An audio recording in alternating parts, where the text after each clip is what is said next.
السلام علیکم ورحمۃ اللہ۔ ان الحمد للہ نحمده ونستعینه ونستغفره ونعوذ باللہ من شرور انفسنا ومن سیئات اعمالنا من يهده الله فلا مضل له ومن يضلل فلا هادي له واشهد ان لا الہ الا اللہ واشهد ان محمدا عبده ورسول۔ ہر قسم کی تعریف اور شکر اللہ رب العزت کے لیے لائق اور زیبا ہے، جو ساری کائنات کو وجود بخشنے والا، ہر مخلوق کی ہر حفاظت کرنے والا اور ہر ضرورتوں کا پورا کرنے والا ہے۔ درود و سلام ہو انبیاء اکرام پر، خصوصاً نبی مکرم رحمت للعالمین امام الانبیاء محمد الرسول اللہ صلی اللہ علیہ وسلم پر اور آپ کے اصحاب پر۔ معزز سامعین، آج انشاءاللہ سورہ انبیاء کی آیت نمبر 105 سے کلاس رہے گی۔ 105 سے کلاس رہے گی۔ اللہ رب العزت سے دعا ہے کہ اللہ رب العزت ہمیں صحیح معنوں میں قرآن مقدس کو سمجھنے، اس پہ غور فکر کرنے، اس پر ایمان لانے اور عمل کے ساتھ لوگوں تک پہنچانے کی توفیق عطا فرمائے، آمین یا رب العالمین۔ آیت نمبر 105۔ اعوذ باللہ من الشیطان الرجیم۔ اے اللہ، ہم تیری پناہ میں آتے ہیں شیطان سے۔ اے اللہ، تو ہمیں شیطان کے مکر و فریب سے بچا لے کہ وہ تیرے دین سے، تیرے کلام سے ہمیں دور کر دے۔ بسم اللہ الرحمن الرحیم۔ اللہ کے نام کے ساتھ جو بڑا مہربان، بار بار رحم فرمانے والا ہے۔ لفظی ترجمہ: وَلَقَدْ، اور البتہ تحقیق، کتبنا، لکھ دیا ہم نے۔ اللہ سبحانہ تعالیٰ فرماتا ہے کہ البتہ تحقیق ہم نے لکھ دیا ہے، فی الزبور، زبور میں، من بعد ذکر، بعد ذکر کے، انا، کہ بے شک، اردا، زمین، یرثھا، وارث ہوں گے اس کے، عبادیہ، میرے بندے، صالحون، جو نیک ہیں، جو صالح ہیں، انا، بے شک، فی ھذا، اس میں، لبلغن، البتہ ایک بڑی خبر ہے، لقوم، اس قوم کے لیے، عابدین، جو عبادت گزار ہیں، وما، اور نہیں، ارسلنا کا، بھیجا ہم نے آپ کو، الا، مگر، یعنی آپ کو ہم نے اسی لیے بھیجا ہے، وما، اور نہیں، ارسلنا کا، بھیجا ہم نے آپ کو، الا، مگر، رحمتن، رحمت بنا کر کے، رحمتن للعالمین، رحمت بنا کر کے تمام عالم کے لیے، تمام جہان والوں کے لیے۔ قل، کہہ دیجئے،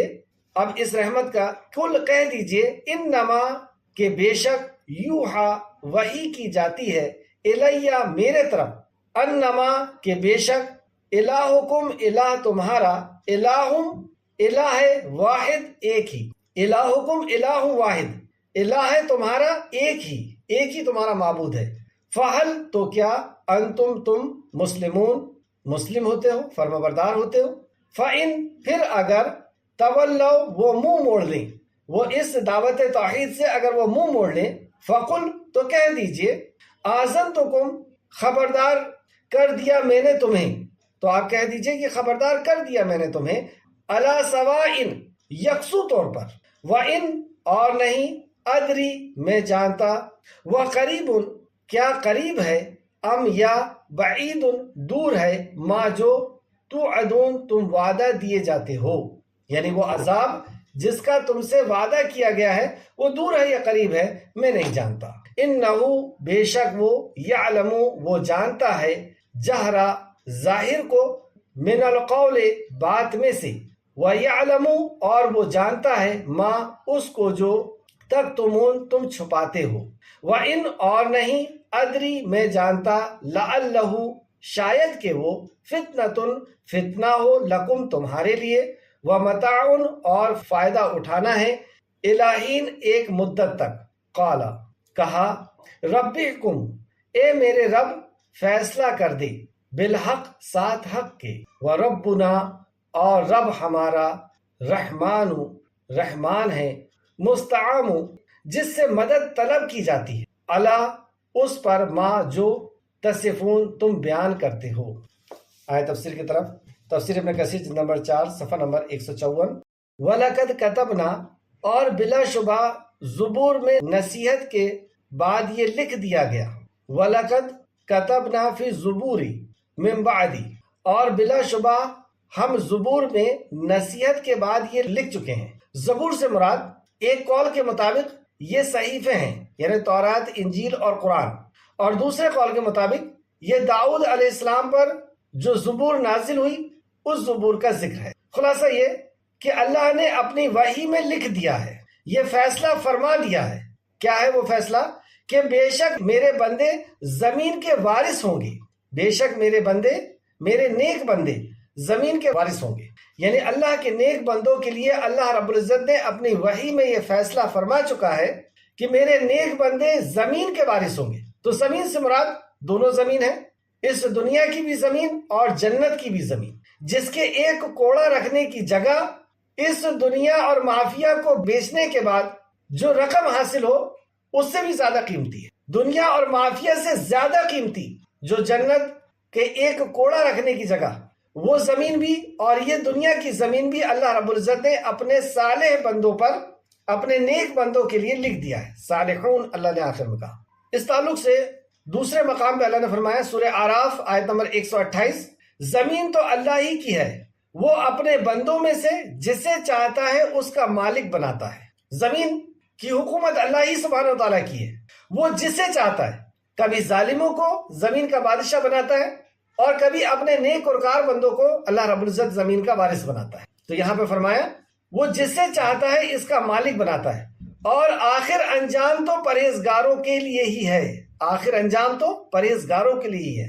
سورہ مومن آیت نمبر 51 میں اللہ فرماتا ہے ہم اپنے پیغمبروں کی اور جو لوگ ایمان لائے ہیں ان کی دنیاوی زندگی میں بھی مدد کرتے ہیں، اور جس دن وہ گواہ کھڑے کیے جائیں گے، مطلب دنیا کی زندگی میں بھی ہم ان کی مدد کرتے ہیں، اور جس دن گواہ کھڑے کیے جائیں گے حشر کے میدان میں اس دن بھی ہم ان کی مدد کرنے والے۔ سورہ نور سورہ نمبر 24 آیت نمبر 55، جو لوگ تم میں سے ایمان لائے اور نیک کام کرتے رہے ان سے اللہ کا وعدہ ہے کہ ان کو ملک کا حاکم بنا دے گا، زمین کا وارث بنا دے گا، ملک کا حاکم بنا دے گا، جیسا کہ ان سے پہلے لوگوں کو حاکم بنایا تھا۔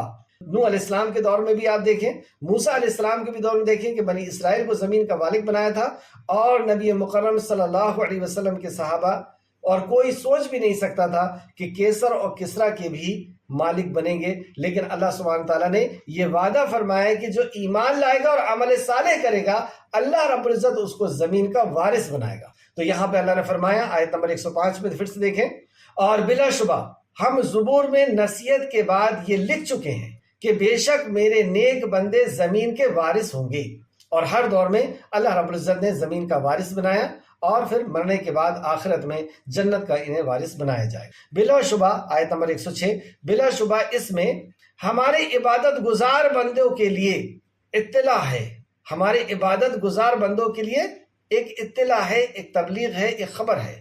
وما ارسلناک الا رحمۃ للعالمین، اور اے نبی ہم نے آپ کو تمام جہانوں کے لیے رحمت بنا کر بھیجا، بنا کر بھیجا، یعنی بنانے والا اللہ سبحانہ وتعالیٰ ہے، بنا کر، بنانے والا کون؟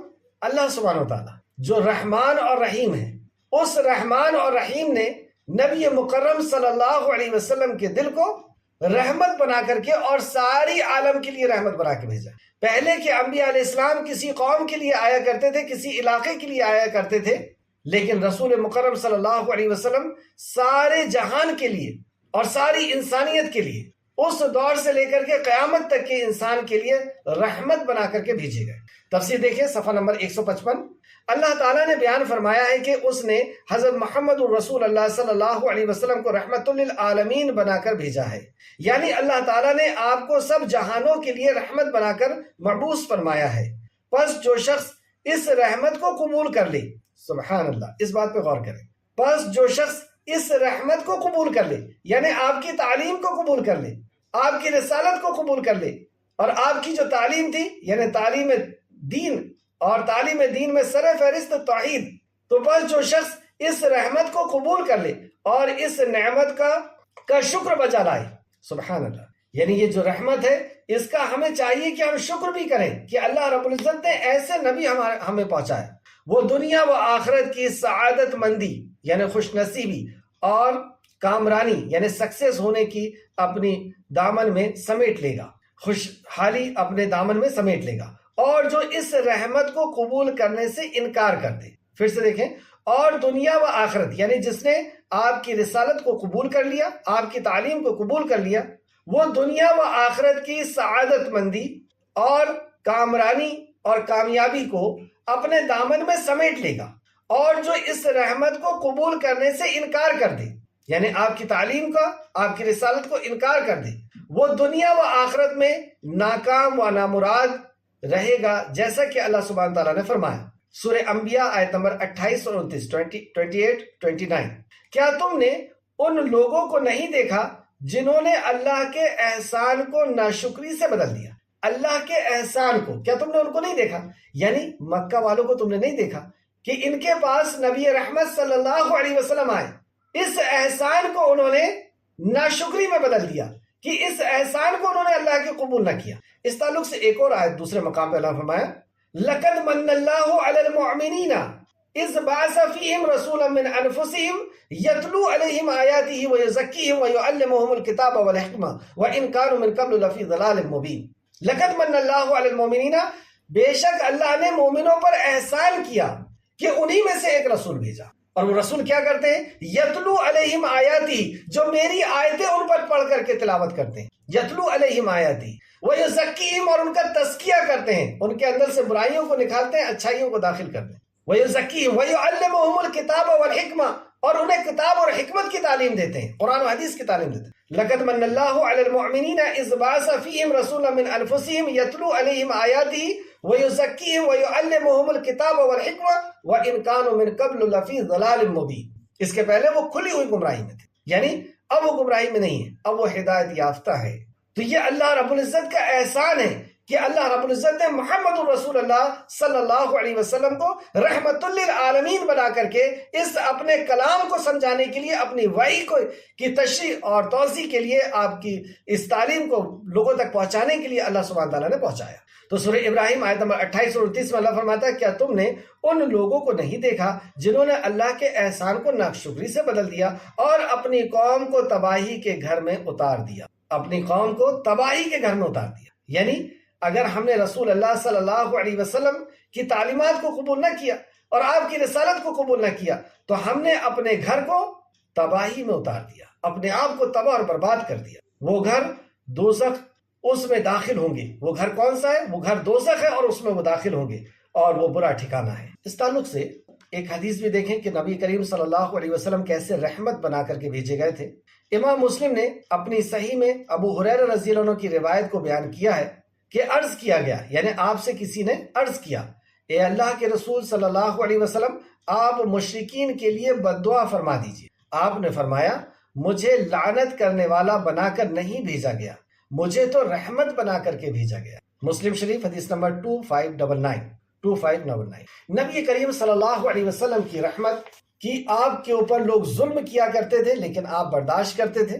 مکی زندگی کا آپ حال اٹھا کر کے دیکھیں کہ دن بھر آپ ان کے پیچھے فکر اور پریشانی کے ساتھ، کڑھن اور محبت کے ساتھ ایک ایک شخص کے پاس جا رہے ہیں اور انہیں دعوت توحید، دعوت رسالت پیش کر رہے ہیں۔ لوگ آپ کی تکذیب کر رہے ہیں، آپ کو برا بھلا کہہ رہے ہیں، ہر قسم کے ظلم کر رہے ہیں، لیکن رات میں اٹھ کر کے رحمت للعالمین ان کے لیے دعا کر رہے ہیں۔ آپ کی 23 سالانہ زندگی کا اگر آپ مطالعہ کریں تو گویا کہ آپ نے آندھی اور طوفان کے حوالے اپنے آپ کو کر دیا۔ ہر دن مشکلوں سے بھرا ہوا، ہر دن مشکلوں سے بھرا ہوا، اور ان مشکلوں میں سب سے زیادہ سخت ترین دن، اور اس دن بھی رحمت للعالمین کی رحمت کا آپ مشاہدہ کریں اس حدیث سے جو صحیحین کی حدیث ہے۔ امام بخاری اور مسلم دونوں نے اس حدیث کو روایت کیا ہے۔ بخاری شریف حدیث نمبر 3231 اور مسلم شریف حدیث نمبر 1795 حدیث دیکھیں، اور اس کے اندر بہت ساری عبرتیں اور نصیحتیں ہیں۔ اللہ رب العزت اس حدیث کو، نبی مکرم کے اس فرمان کو ہمیں سمجھنے کی توفیق عطا فرمائے، آمین۔ سیدہ عائشہ رضی اللہ عنہا بیان کرتی ہیں کہ ایک دفعہ میں نے نبی کریم صلی اللہ علیہ وسلم سے پوچھا کہ آپ پر احد کے دن سے بھی زیادہ سخت کوئی دن گزرا ہے؟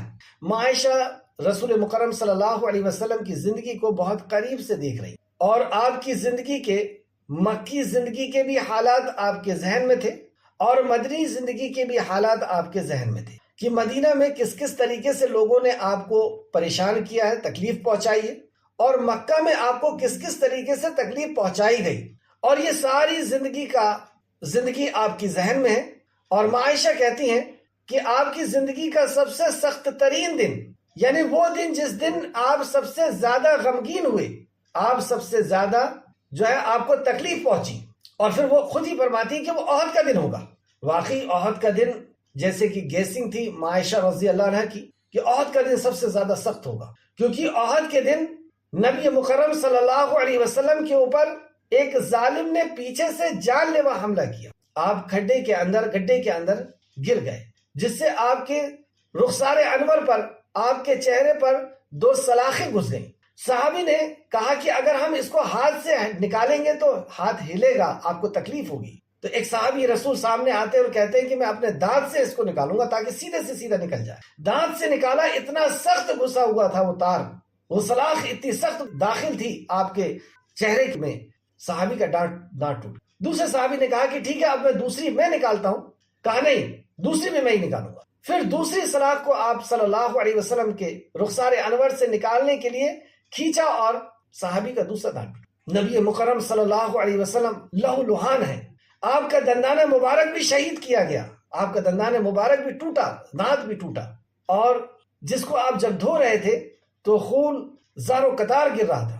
یہ وہ سخت ترین دن تھا جس دن 70 ایسے صحابہ جو نبی مکرم صلی اللہ علیہ وسلم کے اوپر اپنی جان نچھاور کیے تھے کہ آپ صلی اللہ علیہ وسلم کے سامنے آ کر کے تیر اور بھالے اپنے اوپر لے کر کے اور شہید ہوتے جا رہے تھے۔ نبی مکرم غم کی حالت میں یہ صحابہ کے پاس پہنچتے، اور یہ ایسا دور تھا اسلام کا کہ وہ صحابہ کے لیے کفن بھی میسر نہیں تھا۔ سر ڈھاکا جاتا تو قدم کھل جاتے، قدم ڈھاکا جاتا تو چہرہ کھل جاتا۔ آپ نے گھاس کی ایک تکیہ بنا کر کے صحابہ کے سر کے نیچے رکھتے جا رہے ہیں۔ خبر ملی کہ حضرت حمزہ بھی شہید کر دیے۔ حمزہ جو آپ کے چچا بھی ہیں اور آپ کے قریبی ساتھی، لیکن بہت قریبی ساتھی، خونی رشتہ بھی ہے، اور حمزہ کو ظالموں نے اس طریقے سے قتل کیا، شہید کیا حضرت حمزہ رضی اللہ عنہ کو کہ آپ کو مسلح کر دیا گیا، یعنی انگلیوں کو کاٹ کر کے، ہندا نے ناک کو کاٹ کے، کان کو اور انگلیوں کو کاٹ کر کے اور اس کی مالا بنا کر کے پہنا، اور کہا کہ اب میرا بدلہ پورا ہوا۔ آپ کے سینے کو چاک کر دی اور سینے سے کلیجے کو نکال کر کے چبایا اور کہا کہ میرا بدلہ پورا ہوا۔ آپ نے جب حضرت حمزہ کو دیکھا ہوگا تو کس قدر تکلیف ہوئی ہوگی کہ میرے چچا کی اس طرح سے حالت کی گئی۔ اور بھی منظر اگر ہم اسی کو بیان کریں تو وقت کافی ہو جائے گا۔ تو ایک بہت ہولناک منظر تھا احد کا منظر۔ تو عائشہ کہتی ہیں کہ سب سے سخت ترین دن آپ کی زندگی کا احد کا دن ہوگا، لیکن رسول مکرم صلی اللہ علیہ وسلم کیا فرماتے ہیں؟ آپ نے فرمایا میں نے تمہاری قوم کے طرف سے جو تکالیف اٹھائی ہے، جو میں نے تمہاری قوم کے طرف سے تکالیف اٹھائی ہے، یعنی جو تکلیفیں اٹھائی ہے، کیا ہم میں سے کوئی یہ چاہے گا کہ رسول مکرم صلی اللہ علیہ وسلم کو تکلیف پہنچے ہماری وجہ سے؟ آج اس حدیث میں ہم دیکھیں کہ وہ کون سی چیز ہے جس نے رسول مکرم صلی اللہ علیہ وسلم کو تکلیف سب سے زیادہ پہنچائی، جو احد کے دن سے بھی زیادہ سخت ترین تکلیف تھی۔ تو آپ فرماتے ہیں کہ میں نے تمہاری قوم کے طرف سے جو تکلیف اٹھائی ہے وہ تو خیر میں نے برداشت کر لی، تاہم مجھ پر سب سے زیادہ سخت دن عقبہ کا دن گزرا ہے۔ مجھے سب سے زیادہ تکلیف عقبہ کے دن یعنی طائف کے دن ہوئی ہے، جس دن میں عبداللیل بن عبد الکلال کے پاس گیا۔ یہ طائف کے قبیلے تھے اور ان کے سرداروں کے پاس رسول مکرم صلی اللہ علیہ وسلم گئے، یعنی مکہ سے آپ بہت زیادہ نا امید جیسے ہو گئے تھے کہ یہاں پر جیسا لوگوں نے قبول کرنا چاہیے تھا دین کو قبول نہیں کر رہے ہیں، چند لوگ اور وہ بھی کمزور قسم کے لوگ اسلام کے اندر داخل ہو رہے ہیں، اور چند ہی ایسے لوگ تھے جو عمر فاروق اور عثمان غنی جیسے تھے، باقی سب ابو بکر جیسے تھے، باقی لوگ کمزور قسم کے لوگ۔ اور جس وقت آپ گئے تھے اس وقت آپ کے پاس سواری بھی نہیں تھی، پیدل سفر کر کے گئے تھے۔ آپ کے ساتھ آپ کے ایک ساتھی زید بن حارث تھے، پیدل سفر کر کے گئے۔ آپ دیکھ لیں کہ مکہ سے طائف کا سفر کتنا دور ہے، تقریباً 400 کلومیٹر سے زیادہ پیدل سفر کر کے، یا تو گرمی کا موسم ہوگا یا ٹھنڈ کا ہوگا یا بارش کا ہوگا۔ یہ آنے جانے سے ملا کر کے پورا سفر تقریباً 25 سے 30 دن، 1 مہینے کے آس پاس کا سفر ہے، کہ 1 آدھ گھنٹے یا 2 گھنٹے کا سفر نہیں، تقریباً 1 مہینے کا سفر ہے۔ اور وہاں پر گئے اور ہر قبیلے کے سردار کو آپ نے دعوت پیش کی۔ آپ صلی اللہ علیہ وسلم فرماتے ہیں اس نے میرا کہنا نہ مانا، اس نے میرا کہنا نہ مانا۔ تو کیا آپ کا کہنا، آپ کی بات کیا تھی؟ تو آپ صلی اللہ علیہ وسلم کی زبان مبارک سے جو نکلتا تھا یا تو اللہ کا کلام ہوتا تھا یعنی قرآن ہوتا تھا یا حدیث ہوتی تھی. تو پتہ یہ چلا کہ اس نے میرا کہا نہ مانا، یعنی قرآن سننے سے انکار کر دیا، حدیث سننے سے انکار کر دیا، یا سنے تو قبول کرنے سے انکار کر دیا. آپ فرماتے ہیں اچھا یہاں پہ قرآن و حدیث کے اندر کیا بات کہی؟ کیونکہ قرآن و حدیث کے اندر تو بہت ساری باتیں، تو قرآن و حدیث سے آپ نے کیا پیش کیا کہ انہوں نے اس بات کو نہیں مانا؟ اور رسول اللہ آگے فرماتے ہیں کہ میں رنجیدہ ہو کر وہاں سے روانہ ہوا. رنجیدہ ہو کر کے روانہ ہوا یعنی رنج میں ڈوبا ہوا، غموں سے چور اور نڈھال ہو کر کے وہاں سے لوٹا، یہ مطلب نکلتا ہے. پھر سے غور فرمائیں، اس نے میرا کہا نہ مانا، یعنی آپ نے جو کہا وہ یا تو قرآن ہوگا اور یا تو حدیث ہوگی. تو قرآن و حدیث میں سے کون سی بات کہی تھی انہوں نے؟ رسول مکرم صلی اللہ علیہ وسلم نے کون سی ایسی بات کہی تھی کہ جس کا اس نے انکار کیا اور رسول اللہ صلی اللہ علیہ وسلم کو سب سے زیادہ تکلیف پہنچی؟ وہ کون سی بات تھی؟ یہ حدیث میں آخر میں آئے گی، اس کو نوٹ کر کے رکھیں. میں رنجیدہ ہو کر وہاں سے لوٹا اور جب میں قرن ثعالب پہنچا تو مجھے ذرا ہوش آیا. قرن ثعالب پہنچا تو مجھے ذرا ہوش آیا، یعنی اس کے پہلے کیا ہوش نہیں تھا؟ اللہ اکبر. نبی مکرم صلی اللہ علیہ وسلم کو ظالموں نے طائف کے بازار میں ایسا گھیر لیا اور دشمنوں کو، اوباش قسم کے نوجوانوں کو آپ کے پیچھے پتھر لے کر کے لگا دیا. حضرت زید بن حارث اس پتھر کو بچانے کے لیے، پتھر سے آپ کو بچانے کے لیے بار بار آپ کے سامنے آتے، لیکن زید بن حارث سے کبھی چوک کر کے پتھر نبی مکرم کے سر پر لگا اور سر پھوٹ گیا. کبھی ہاتھ پہ لگ رہا ہے، کبھی پیر پہ لگ رہا ہے. اس قدر حالت کر دی اس ظالموں نے کہ نبی کریم صلی اللہ علیہ وسلم کے جسم اطہر سے خون بہ بہ کر کے آپ کی جوتیوں میں جمنے لگا. اور آپ صلی اللہ علیہ وسلم فرماتے ہیں کہ میں اس حالت میں طائف سے نکلا کہ مجھے ہوش نہیں ہے کہ میں کیسے نکلا. یہ دوسری حدیث. اور اس حدیث سے بھی واضح ہو رہا ہے کہ پھر میں ذرا ہوش میں آیا، میں نے سر اوپر اٹھایا تو کیا دیکھتا ہوں کہ ایک ابر کا سایہ مجھ پر سایہ فغن ہے، ایک بادل کا سایہ مجھ پر ہے، اور اس میں سے جبرائیل علیہ السلام کو میں نے دیکھا. انہوں نے مجھے آواز دی اور کہنے لگی اللہ نے وہ بات سن لی جو آپ کی قوم نے آپ سے کہی اور ان کا جواب بھی سن لیا. اب اللہ تعالیٰ نے پہاڑوں کے فرشتوں کو آپ کے پاس بھیجا ہے. اب اللہ تعالیٰ نے پہاڑوں کے فرشتوں کو آپ کے پاس بھیجا ہے. آپ ان سے ان کے سلسلے میں جو چاہیں وہ حکم دیں.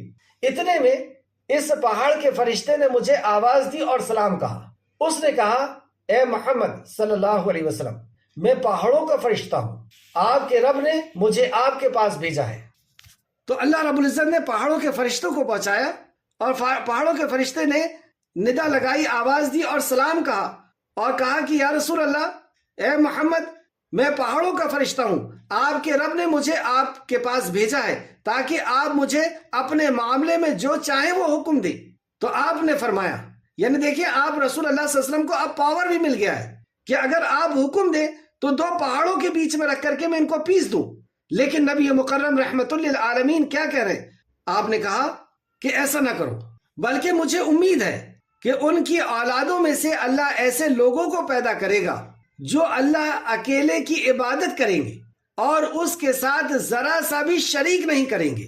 یہ ہے بات غور کرنے کی کہ جس بات سے نبی کریم صلی اللہ علیہ وسلم کی زندگی میں سب سے زیادہ سخت ترین دن، سب سے زیادہ آپ غمگین ہوئے، جس دن آپ سب سے زیادہ تکلیف آپ کے دل کو پہنچی، وہ دن تھا جب طائف میں آپ نے لوگوں کو اللہ کا کلام، نبی کا فرمان سنایا، اور اس فرمان کے اندر جس دعوت کی طرف آپ نے بلایا تھا وہ دعوت توحید تھی، اور اس دعوت توحید کو نہ ماننے کی وجہ سے نبی کریم صلی اللہ علیہ وسلم سب سے زیادہ تکلیف آپ کو پہنچی. کہیں ایسا نہ ہو کہ ہم لوگ بھی اس توحید کو نہ سیکھ کر کے اور شرک میں مبتلا ہو کر کے نبی کریم صلی اللہ علیہ وسلم، دیکھیں آپ سب سے زیادہ تکلیف آپ کو اسی بات پر ہوئی. حدیث کے الفاظ دیکھیں آپ، کیا آپ نے فرمایا ایسا مت کرو، مجھے امید ہے کہ ان کی اولادوں میں سے اللہ ایسے لوگوں کو پیدا کرے گا جو اللہ اکیلے کی عبادت کریں گے.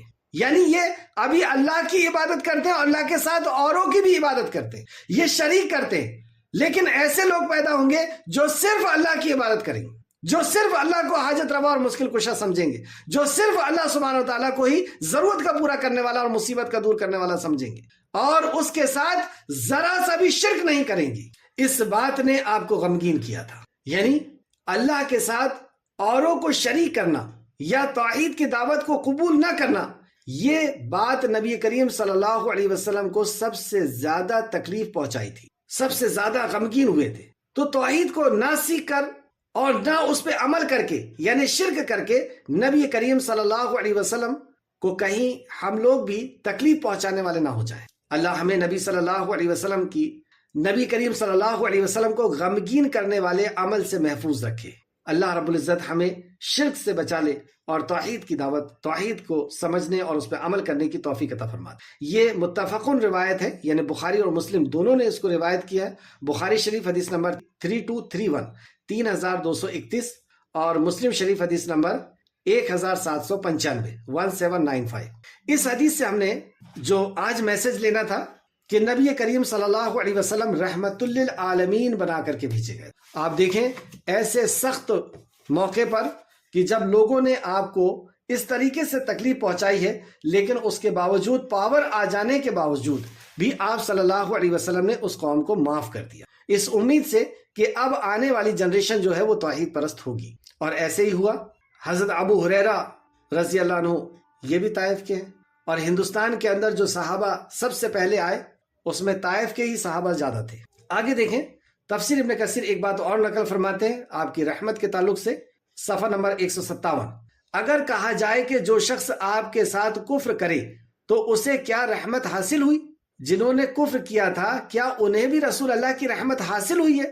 تو اس کے جواب میں ہم وہ بات عرض کریں گے جو امام ابن جریر رحمت اللہ علیہ نے حضرت ابن عباس رضی اللہ عنہ کی اس آیت کریمہ کی تفسیر میں بیان کی ہے۔ یعنی اس آیت کی تفسیر میں ابن عباس رضی اللہ عنہ نے جو بات بیان کی ہے وہ ہم بیان کریں گے کہ جو شخص اللہ تعالیٰ اور یوم آخرت پر ایمان رکھے تو اس کے حق میں دنیا و آخرت میں رحمت لکھ دی جاتی ہے۔ یعنی جس نے آپ کی دعوت کو قبول کر لیا اس کے حق میں تو دنیا اور آخرت کی رحمت لکھ دی جاتی ہے۔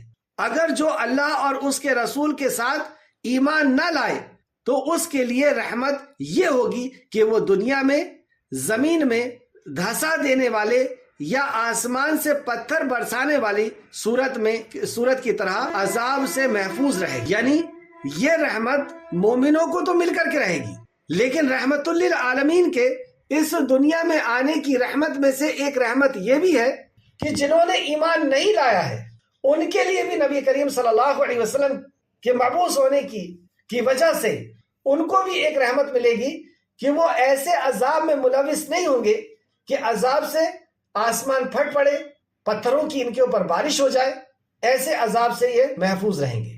تفسیر الطبری جلد نمبر 17 اور صفحہ نمبر 141۔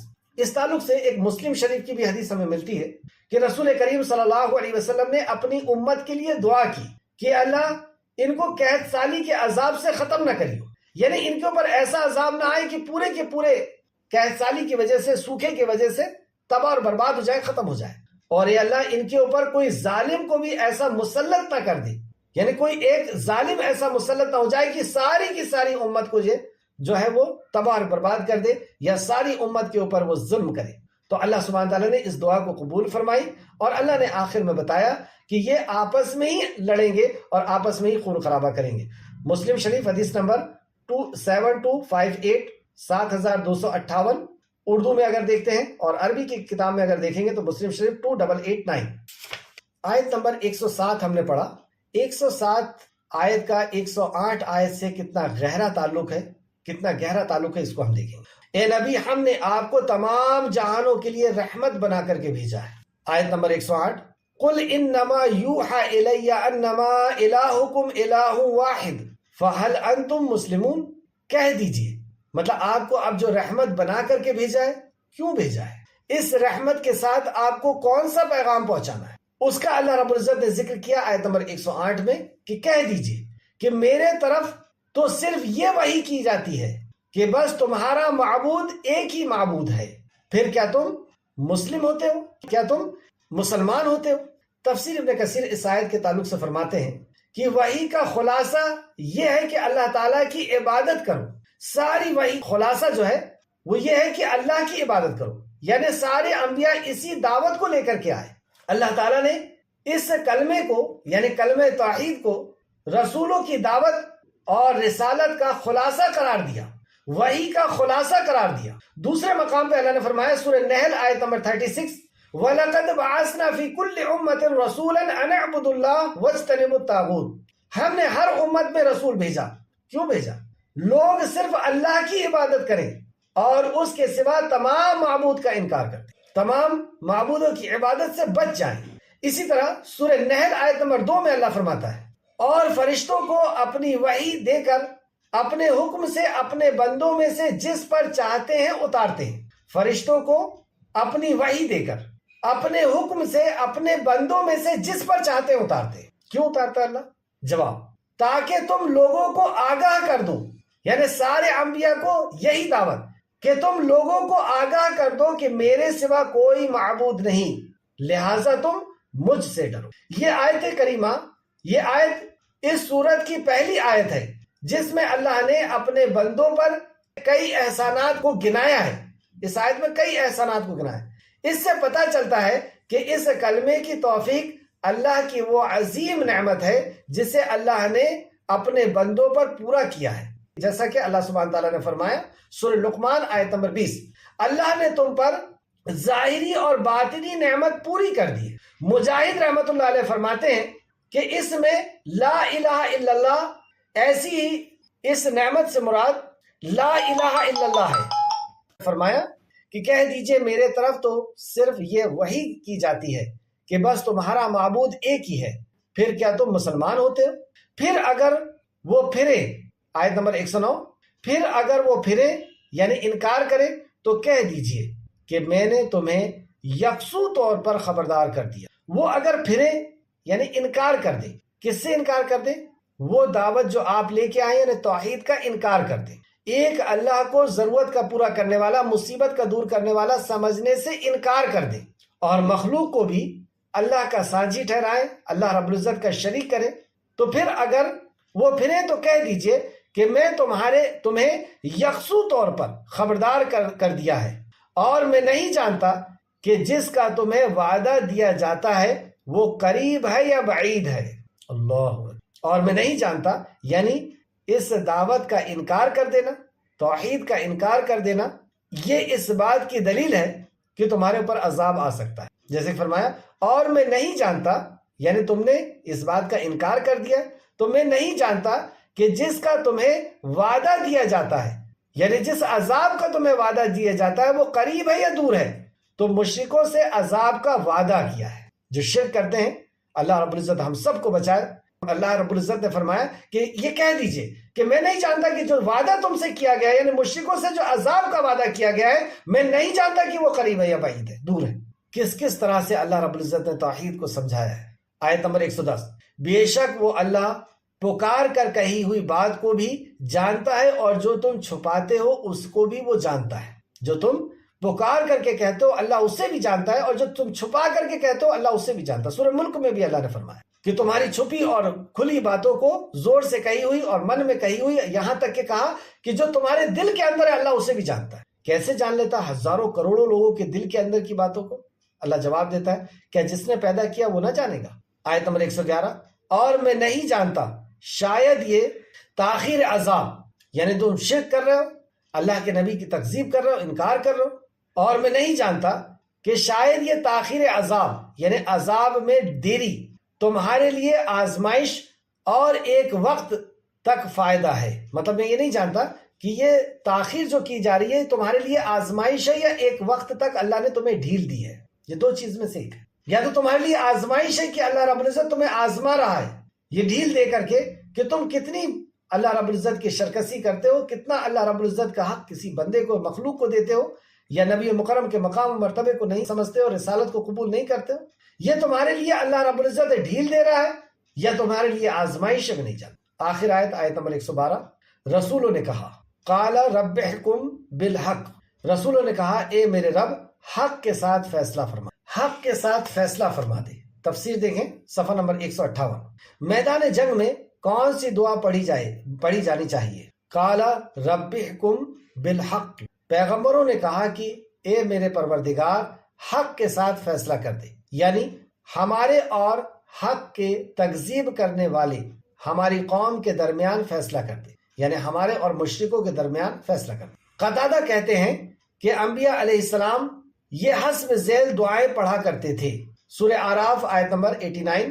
اے ہمارے پروردگار ہم میں سے اور ہماری قوم میں انصاف کے ساتھ فیصلہ کر دے اور تو سب سے بہتر فیصلہ کرنے والا ہے. رسول اللہ صلی اللہ علیہ وسلم کو اس دعا کا حکم دیا گیا. تفسیر ابن ابو حاتم جلد نمبر 8 صفحہ نمبر 2471 کہ رسول اللہ صلی اللہ علیہ وسلم کو اس دعا کا حکم دیا گیا. مالک نے زید بن اسلم سے روایت کیا ہے کہ رسول اللہ صلی اللہ علیہ وسلم جب میدان جنگ میں تشریف لاتے تو یہ دعا پڑھتے، رب احکم بالحق، اے پروردگار حق کے ساتھ فیصلہ فرما دے، یعنی ہمارے اور مشرکوں کے درمیان حق کے ساتھ فیصلہ فرما دے. آیت نمبر 112. رسولوں نے کہا اے ہمارے رب حق کے ساتھ فیصلہ فرما دے اور ہمارا رب نہایت مہربان ہے. ہمارا رب نہایت مہربان ہے. جو باتیں تم بیان کرتے ہو یعنی جو تم تکذیب کرتے ہو، جو الزامات لگاتے ہو، جو تہمتیں لگاتے ہو، ان پر مدد مانگے جانے کے لائق صرف اور صرف ہمارا رب ہے، اللہ ہے. تو وہی مدد مانگے جانے کے لائق ہے. آج کی کلاس کا خلاصہ یہاں پر یہ سورہ انبیاء کا مختصر سی تفسیر جو ہے وہ اپنے اختتام کو پہنچی اللہ کے حکم سے. سورہ انبیاء کی آیت نمبر 105 سے ہم نے آج پڑھی کہ اللہ سبحانہ تعالیٰ فرماتا ہے کہ زبور میں، یعنی ایک قول کے مطابق پچھلی کتابوں میں تورات، انجیل اور قرآن میں، یا اللہ کی وحی میں یہ فیصلہ فرما دیا جا چکا ہے کہ اللہ زمین کا وارث اپنے نیک بندوں کو بنائے گا. تو دنیا اور آخرت کی زمین کا وارث اللہ رب العزت نیک بندوں کو بنائے گا. بلا شبہ اس میں عبادت گزار بندوں کے لیے ایک اطلاع ہے، ایک خبر ہے عبادت گزار بندوں کے لیے کہ انہیں ایمان لانا ہے اور عمل صالح کرنا ہے. اللہ زمین کا وارث انہی کو بنائے گا. اور پھر آگے اللہ فرماتا وما ارسلناک الا رحمتا للعالمین، اور اے نبی ہم نے آپ کو تمام جہانوں کے لیے رحمت بنا کر کے بھیجا ہے. تو کیوں رحمت بنا کر کے بھیجا؟ جواب اللہ رب العزت نے آیت نمبر 108 اندر دیا، قل انما یوحا الی انما الہکم الہ واحد، کہ کہہ دیجئے میرے طرف تو صرف یہ وحی کی جاتی ہے کہ بے شک تمہارا معبود ایک ہی ہے. تو وحی کا خلاصہ ایک اللہ کی عبادت، سارے انبیاء کی دعوت کا خلاصہ ایک رب کی عبادت. اور جس نے انکار کیا تو کیا پھر تم مسلم ہوتے ہو؟ پھر آیت نمبر 109 میں اللہ فرماتا پھر اگر وہ پھرے، یعنی انکار کر دے اس دعوت سے، جس کی دعوت میں نے یکسو ہو کر کے تم تک پہنچائی ہے، یعنی ساری دنیا سے کٹ کر کے صرف اس ایک دعوت کے طرف تم کو بلایا ہے، تو اللہ رب العزت فرماتا ہے کہ انہیں خبر دے دو جنہوں نے انکار کیا توحید کا کہ میں نہیں جانتا کہ جس کا تمہیں وعدہ دیا جاتا ہے وہ قریب ہے یا بعید ہے. یعنی جس عذاب کا تمہیں وعدہ کر دیا گیا ہے میں نہیں جانتا کہ وہ دور ہے یا قریب ہے، یا تمہیں آزمائش کے لیے اللہ رب العزت نے تمہیں چھوڑا ہے. اور وہ اللہ تو وہ ہے کہ جو چھپی اور کھلی باتوں کو جانتا ہے، زور سے کہی جانے والی اور دل کے اندر کی باتوں کو جانتا ہے.